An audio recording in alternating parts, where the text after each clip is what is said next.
Merci de rester fidèle à Africa News et à ce programme hebdomadaire consacré à l'actualité du football africain et international. Vous êtes bien sûr dans Football Planet, dont voici les titres. Au sommaire, début des éliminatoires de la Coupe du Monde 2022. 28 équipes entrent en lice cette semaine pour lancer le long marathon qui mène au Qatar. Une trêve internationale du reste très chargée pour les équipes du continent. Et puis nous reviendrons sur le coup de sang de Sadio Mané en Première Ligue. Pour la première fois, l'attaquant sénégalais s'en est pris à son coéquipier Mohamed Salah. Un geste très inhabituel pour être souligné et vous entendrez ce qu'en pense l'entraîneur des Reds Jürgen Klopp dans cette émission. Et enfin, nous parlerons de la nomination d'un nouveau sélectionneur au Libéria, Peter Butler, qui a pour mission de qualifier les Lone Stars à la prochaine Coupe d'Afrique et au Mondial 2022 avec un contrat d'1 an. Le manager administratif de l'équipe nationale, Sébastien K. Collins, nous en dira un peu plus dans cette émission. Salut à tous et bienvenue dans Football Planet, une émission que nous démarrons donc par ce fait inhabituel, la colère, la grosse colère de Sadio Mané contre son coéquipier Mohamed Salah. Samedi, l'attaquant sénégalais buteur pour la deuxième fois de la saison s'en est pris à l'Égyptien pour son individualisme. Une bataille d'ego loin toutefois de perturber leur entraîneur Jürgen Klopp qui en a même rigolé en conférence de presse. Regardez. Je sais, Sadio Mané ne peut pas cacher ses émotions. Nous sommes des individus, nous sommes émotifs. Ce n'était pas un coup de fil, c'était donc une situation dans le jeu dont il n'était pas content et c'est tout à fait normal. Le ferait-il exactement de la même manière? Probablement pas. Il n'a pas prononcé de mauvais mots, il avait juste l'air un peu différent de son apparence habituelle. Pour moi, c'est une petite histoire. Dieu merci, nous sommes maintenant absents pour une semaine. Donc, si vous écrivez quelque chose à ce sujet, nous ne le lirons pas. Après une semaine, plus personne ne s'en souvient. Donc, c'est vraiment le bon moment pour le faire. Sans doute qu'il y a eu une petite explication entre Sadio Mané et Mohamed Salah qui pourront profiter de la trêve internationale pour repartir du bon pied. La trêve internationale, on en parle justement avec le calendrier très chargé sur le continent. Et on commence d'abord par le premier tour des éliminatoires de la Coupe du Monde 2022 dont les matchs allés se disputent cette semaine.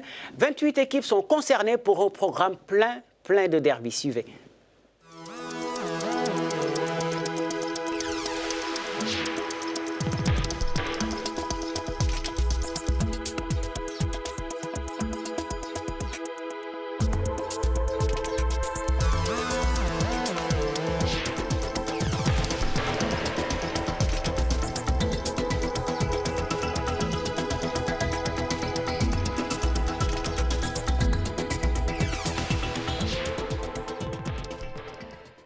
Les matchs se disputent mercredi, jeudi et vendredi prochain. Et c'est un premier test pour le nouveau sélectionneur du Libéria, Peter Butler. Le Britannique a signé un contrat d'1 an avec pour objectif la qualification à la CAN 2021 et à la Coupe du Monde 2022. Nous avons en ligne de Monrovia Sébastien K. Collins, manager des Lone Stars. Bienvenue dans cette émission, Sébastien. Tout d'abord, pourquoi avoir signé un contrat d'1 an avec des objectifs aussi grands? Eh bien, nous leur avons fait signer un contrat d'1 an avec 6 mois supplémentaires en option. Nous avons donc 2 campagnes éliminatoires contre la Sierra Leone et le Tchad. La Sierra Leone en éliminatoire de la Coupe du Monde et le Tchad pour le compte de la CAN 2021. Nous jouerons donc le 4 septembre. Ces 2 matchs éliminatoires nous permettront d'avoir une idée sur le niveau de la sélection. Nous n'avons pas besoin de gagner tous les matchs, mais avec de bonnes performances, on pourrait renouveler le contrat. Alors, les Lone Stars ont raté de peu la qualification aux 2 dernières éditions de la CAN avec des entraîneurs locaux. Vous pensez donc que l'arrivée d'un étranger pourra changer la donne? Exactement. Parce que pour les 2 dernières Coupes des Nations, nous avons eu recours à des entraîneurs libériens. Ils ont échoué de justesse. Mais c'est juste quelque chose qui nous manque. Et nous croyons qu'avec l'expérience, nous pouvons y arriver. Lors des éliminatoires des 2 dernières Coupes des Nations, nous étions très proches. Je veux dire que nous aurions pu nous qualifier parce que Lors des qualifications précédentes, nous menions face au Togo 2-0 et ils ne sont revenus à la marque que dans les 10 dernières minutes. Il y a quelque chose qui nous manquait avec les entraîneurs locaux et nous pensons qu'avec Peter et toute son expertise, nous pouvons nous qualifier pour la Coupe d'Afrique des Nations 2021. Nous perdons si nous n'hésitons pas et si nous continuons, nous pouvons nous qualifier.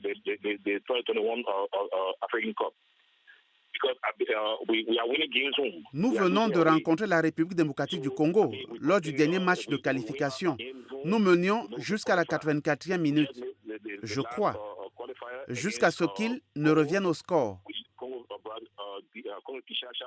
Nous aurions pu gagner, nous qualifier pour la CAN. Nous croyons donc qu'avec l'expérience, nous allons nous qualifier. Nous sommes très optimistes. Eh bien, optimiste, d'accord, mais le faible niveau du championnat national libérien ne risque-t-il pas de constituer un frein? De plus, comment convaincre les expatriés de rejoindre l'équipe nationale? Les équipes locales au Libéria ne sont pas très fortes, je dois l'admettre. Mais nous avons de bons jeunes joueurs, nous avons des talents, nous avons des joueurs talentueux au niveau de la Ligue. Nous avons donc juste besoin d'une bonne formation et d'un bon développement. Donc Peter est ici pour un an, il ne va pas quitter le pays et rester en Europe pendant 6 mois avant de revenir. Non, il va rester ici et peut-être partir un mois. Il sera là et pourra travailler avec les joueurs sur une plus longue période. Nous pensons donc qu'il peut puiser dans les talents locaux et les développer pour les rendre très compétitifs. Nous n'avons aucun problème pour amener les joueurs internationaux à la maison. Ils aiment leur pays et ils aiment jouer pour le Libéria. Ils sont tous heureux que nous ayons un nouvel entraîneur. Ils sont tous enthousiasmés par ce projet et ils sont prêts à venir. Nous avons convoqué 14 joueurs pour ce match contre la Sierra Leone. Donc nous n'avons aucun problème avec les joueurs de la diaspora. Je vous remercie beaucoup, Sébastien, et vous souhaite bonne chance pour la suite. Merci, pas de souci, vous êtes les bienvenus. C'était donc Sébastien K. Collins, manager administratif des équipes nationales du Libéria. On poursuit avec la trêve internationale puisqu'il n'y a pas que les éliminatoires du Mondial 2022. Des matchs amicaux sont également au programme de ces dates FIFA et de très beaux duels sont attendus avec notamment un alléchant Tunisie-Côte d'Ivoire comme vous allez le voir dans ce tableau.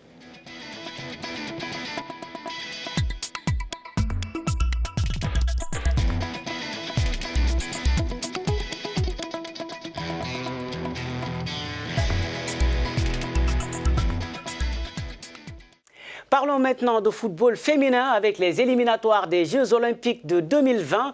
On connaîtra cette semaine les équipes qualifiées pour le dernier tour et sauf surprise de dernière minute, tous les cadors devraient être de la partie. En tout cas, si on se réfère aux résultats de la manche allée disputée la semaine dernière, seule l'Afrique du Sud a été tenue en échec au Botswana, comme vous le voyez dans ce tableau des résultats.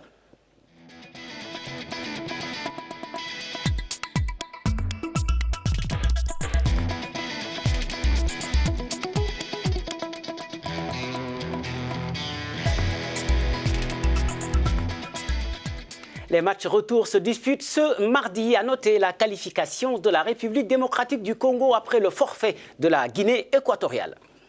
Retour au foot masculin pour évoquer la nomination de Monder Kaber sur le banc de la Tunisie. L'ancien coach de l'Espérance de Tunis a signé un contrat de 3 ans avec la lourde mission de faire mieux que son prédécesseur Alain Giresse, demi-finaliste de la dernière CAN avec les Aigles de Carthage. Suivez cet élément de Naya Khartoum et Michael Dibier. Nommé entraîneur des Aigles de Carthage mercredi dernier, Monder Bahir a eu son premier rendez-vous avec la presse. L'ancien défenseur s'est engagé pour 3 années renouvelables selon l'annonce de la Fédération tunisienne de football. Je rêve de ce jour et de l'ambition de diriger l'équipe nationale depuis plus de 15 ans. Je remercie donc Dieu d'avoir réalisé ce rêve. Quant à la pression, elle a toujours existé en interne. Et nous avons toujours eu des difficultés.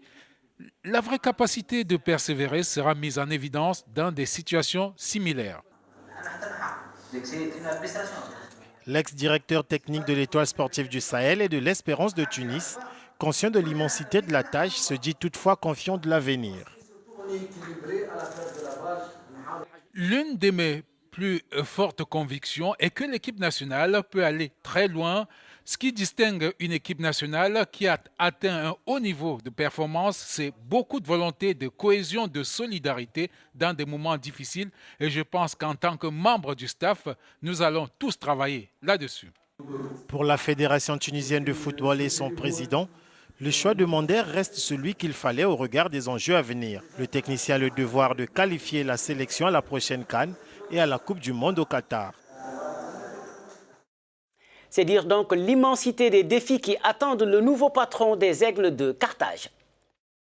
Et puis sachez que le Burkina Faso et le Nigeria ont remporté respectivement les tournois masculins et féminins des Jeux africains.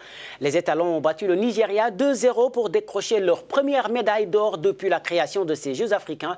Quant aux Super Falcons, elles ont défait le Cameroun, confortant du coup leur première place au palmarès avec désormais 3 médailles d'or.